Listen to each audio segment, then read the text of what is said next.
சற்று முன் கிடைக்கப்பெற்ற மிக மிக முக்கியமான செய்தி ஒன்று வெளியாகியிருக்கு. திமுகவின் எம்எல்ஏக்கள் கூண்டோடு ராஜினாமா.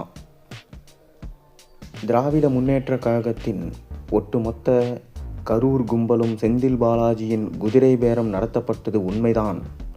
கரூரில் ஒட்டுமொத்தமாக செந்தில் பாலாஜியின் விசுவாசிகள் தாவேகாவின் எம்எல்ஏவிடம் கிட்டத்தட்ட 500 கோடி பேரம் பேசியது ஆதாரங்களோட திருவல்லிக்கேணி காவல் நிலையத்தில் புகார் அளிக்கப்பட்ட நிலையில் அதை பற்றி விசாரணை செய்ய செந்தில் பாலாஜி மனு கொடுக்கப்பட்டிருக்கு. சம்மனும் அனுப்பப்பட்டிருக்கு. மேலும் அவர் தொடர்ந்து வெளிநாடு தப்பி செல்லாமல் இருப்பதற்காக அனைத்து விமான நிலையங்களிலும் லுக் அவுட் நோட்டீஸும் ஒட்டப்பட்டிருக்கிறது. ஆனால் செந்தில் பாலாஜி தற்போது தலைமறைவாக இருக்கிறார். மேலும் இதை வைத்துதான் செந்தில் பாலாஜியும் அவரது தம்பி அசோக்குமாரும் குற்றவாளிகள் என நீதிமன்றம் விசாரணையை ஏற்றுக்கொள்ள வேண்டும் என தாவேகா அரசு வலியுறுத்தியிருக்கிறது. மேலும் தேர்தல் ஆணையத்தின் முடிவே தற்போது இறுதியானது என்பதையும் நீதிமன்றம் தெரிவித்துவிட்டது. தொடர்ந்து செந்தில் பாலாஜி மற்றும் அசோக்குமார் தங்களுக்கு ஜாமீன் வேண்டும், தன் மீது பொய்யான குற்றச்சாட்டுகள் போடுகிறார்கள், இது தாவேகா எங்கள் மீது நடத்தும் மாபெரும் குற்றச்சாட்டு என தற்போது ஜாமீன் மனுவில் அவர்கள் கொடுத்திருக்கிறார்களாம்.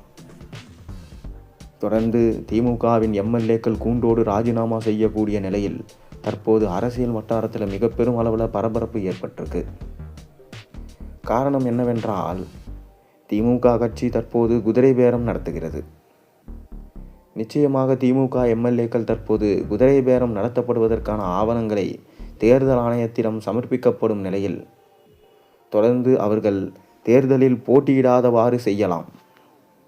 அதற்கான விதியும் தற்போது தாவேகாவால் சுட்டிக்காட்டப்பட்டுள்ளது. திமுகவின் தேர்தல் அங்கீகாரத்தையும் ரத்து செய்யலாம். திமுகவின் எம்எல்ஏக்கள் பதவியையும் பறிக்கலாம். வருகிற தேர்தலில் திமுக போட்டியே இடாத மாதிரி செய்யலாம்.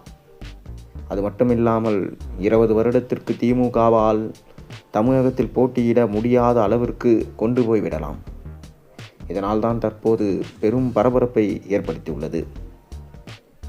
மேலும் தொடர்ந்து திமுகவில் உள்ள முக்கிய அமைச்சர்களான KN நேரு, ஏவாவேலு மற்றும் செந்தில் பாலாஜி போன்றோர் ஊழல் வழக்கில் சிக்கி தவிக்கிறார்கள். சமீபத்தில் கூட ஏவாவேலு அவர்கள் வீட்டில் அமலாக்கத்துறை சோதனை நடைபெற்றது. அவர்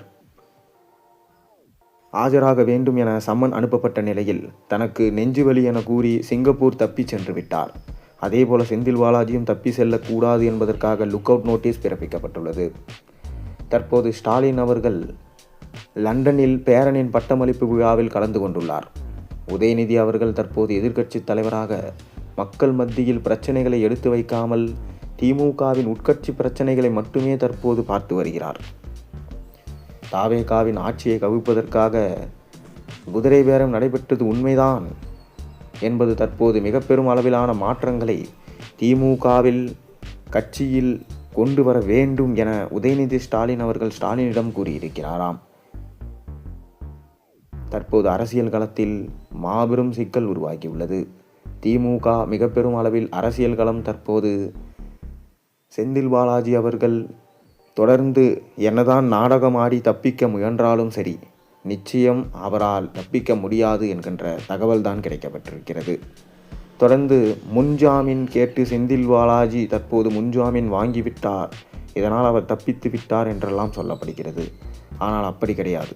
குதிரை பேரம் நடந்தது உண்மை. 35 கோடி வரை தாவேகா எம்எல்ஏ இளையராஜாவிடம் பேரம் பேசியது செந்தில் பாலாஜி தரப்புதான் என தற்போது அதற்கான ஆதாரங்களை கைது செய்த 5 பேரிடம் போலீசார் விசாரணை செய்து ஆடியோவையும் சேகரித்து வைத்திருக்கிறார்கள். தொடர்ந்து விஜய் அவர்கள் தற்போது அந்த ஆடியோவை விட்டால் செந்தில் பாலாஜி எளிமையாக தப்பித்து விடுவார். முதலில் ஸ்டாலின் லண்டனிலிருந்து திரும்பி வரட்டும், இதற்கு காரணம் செந்தில் பாலாஜி தான் என கூறி நீதிமன்றத்தில் அவரை கைது செய்ய வைத்து ஸ்டாலினையும் இதில் சிக்க வைக்கலாம் என்கின்ற விஷயத்தில் தற்போது விஜய் அவர்கள் இறங்கியிருக்கிறாராம். ஏற்கனவே ஏவாவேலு அவர்கள் சிங்கப்பூர் சென்றுள்ளார். அவர் கண்டிப்பாக திரும்பி வந்துதான் ஆக வேண்டும். முதல் கைதே ஏவாவேலுவாக தான் இருக்க வேண்டும் என விஜய் கூறிவிட்டாராம். மேலும் செந்தில் பாலாஜி அவர்கள் கரூரில் கும்பலை வைத்து தாவேகாவின் எம்எல்ஏக்களிடம் குதிரை பேரம் நடத்தியது ஆதாரங்களோடு கைப்பற்றப்பட்டிருக்கிற நிலையில் தாவேகாவின் ஆட்சியையும் முழுமையாக கலைக்க செந்தில் பாலாஜி அவர்கள் கும்பலை வைத்து பேரம் பேசியதற்கான வீடியோ ஆதாரங்களும் தற்போது சேகரிக்கப்பட்டு திமுக தலைவர் ஸ்டாலின் அவர்களுக்கு எதிராக உதயநிதியும் எதிராகவும் ஆவணங்கள் இருந்தால் அது மிக பெரும் அளவில் மாற்றங்களை தமிழக அரசியலில் உருவாக்கும். திமுகவின் எம்எல்ஏக்கள் தொடர்ந்து திமுகவில் இருந்தால் நாமும் மாட்டிக்கொள்வோம் என்பதற்காக ராஜினாமா செய்யும் சூழல் உருவாகும். தாவேகாவில் இணைவார்களா இல்லை வேறு ஒரு மாற்றுக் கட்சியில் இணைவார்களா என்கின்ற சந்தேகமும் தற்போது போய்கொண்டிருக்கிறது. திமுகவின் மாஜி அமைச்சராக இருக்கக்கூடிய கல்வித்துறை அமைச்சராக இருந்த அன்பில் மகேஷ் பொய்யாமொழியும் தாவேகாவில் இணைய இருப்பதாக தகவல்கள் கிடைக்கப்பட்டிருக்கிறது. காரணம் என்னவென்றால் அரசகுமார் அவர்கள் கிட்டத்தட்ட அனைத்து பள்ளிகளிலும் உட்கட்டமைப்பு வசதிகளை செய்ய வேண்டும் என்றால் 100 கோடி வரை லஞ்சம் கொடுக்க வேண்டும். அதற்கான பார்ட்டியை ஒரு 5 ஸ்டார் ஹோட்டலில் ரகசியமாக நடத்தியதும் அங்கு பல்வேறு விதமான மதுபானங்களை வைத்து அவர்கள் என்ஜாய் செய்ததும் தற்போது செய்தி வெளியாகியிருக்கிறது. இதனால்தான் அரசகுமார் இது அனைத்துமே முக்கியமான ஒரு திமுகவின் மாஜி அமைச்சர் அதாவது அன்பில் மகேஷ் பொய்யாமொழி தான் இதற்கு காரணம் என்கின்ற விஷயத்தை போலீசிடம் கூறிவிட்டாராம். போலீஸும் தற்போது அன்பில் மகேஷை கைது செய்ய அதற்கான ஆதாரங்களை தேடிக்கொண்டிருக்கிறார்கள். ஒருவேளை ஆதாரங்கள் ஸ்ட்ராங்காகும் பட்சத்தில் கண்டிப்பாக அன்பில் மகேஷ் அவர்கள் கைது செய்யப்படுவார். இதனால் தான் திமுகவில் இருந்து விலகி தொடர்ந்து தாவேகா பக்கம் சென்று விடலாம் என்கின்ற யோசனையில் அவரும் இருக்கிறாராம். 2026 சட்டசபை தேர்தலில் ஸ்டாலின் அவர்களது அங்கீகாரம் தற்போது கொளத்தூர் தொகுதியில் தோல்வி அடைந்ததால் அவர் சாதாரணமாக எம்எல்ஏவாக கூட இல்லாத காரணத்தால் விசாரணை கமிஷனில் ஸ்டாலின் உட்பட பலரும் குதிரை பேரத்தில் சிக்குவார்கள். அப்படி சிக்கும் பட்சத்தில் நீதிமன்றத்தில் 3 முதல் 5 ஆண்டுகள் சிறை தண்டனை ஜாமீனில் வெளிவர முடியாத அளவிற்கு சிறை தண்டனை வழங்கப்படலாம் என்கின்ற தகவலும் தற்போது வெளியாகியிருக்கு. நிச்சயம் இது மிகப்பெரும் அளவிலாக மாற்றத்தை தமிழக அரசியலில் உருவாக்கும். திமுக நிச்சயம் மிக பெரும் அளவிலான மாற்றங்களை தனது கட்சியில் செய்தே ஆக வேண்டும்.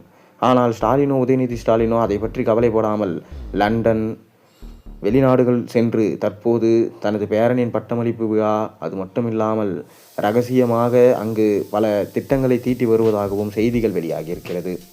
திமுகவின் தொண்டர்கள் நம்பிக்கை வைத்திருக்கிறார்கள் என்று பல முக்கியமான நிர்வாகிகள் கூறுகிறார்கள். ஏனென்றால் இந்த நடைபெற போகும் உள்ளாட்சி தேர்தலிலும் சரி இடைத்தேர்தலிலும் சரி திமுக வெற்றியடையும் என்று. ஆனால் உதயநிதி அவர்களோ அப்பா நீங்கள் இடைத்தேர்தலில் நிற்க வேண்டாம், ஒரு வேளை அப்படி நின்னீங்கன்னா கண்டிப்பாக நீங்கள் தோல்வி அடைவீங்க, அப்படி தோல்வி அடைஞ்சிங்கன்னா அதை எங்களால் பார்க்க முடியாதுன்னு சொல்லிட்டாராம். இதனால் திமுகவின் முக்கியமான எம்எல்ஏக்கள் மாஜி அமைச்சர்களுக்கு திமுகவின் மீது இருந்த நம்பிக்கையே போய்விட்டது. இதனால் கூண்டோடு ராஜினாமா செய்து தாவேகாவில் இணைந்து விடலாமா என்கின்ற பேச்சுகளும் தற்போது போய்கொண்டிருக்கிறது.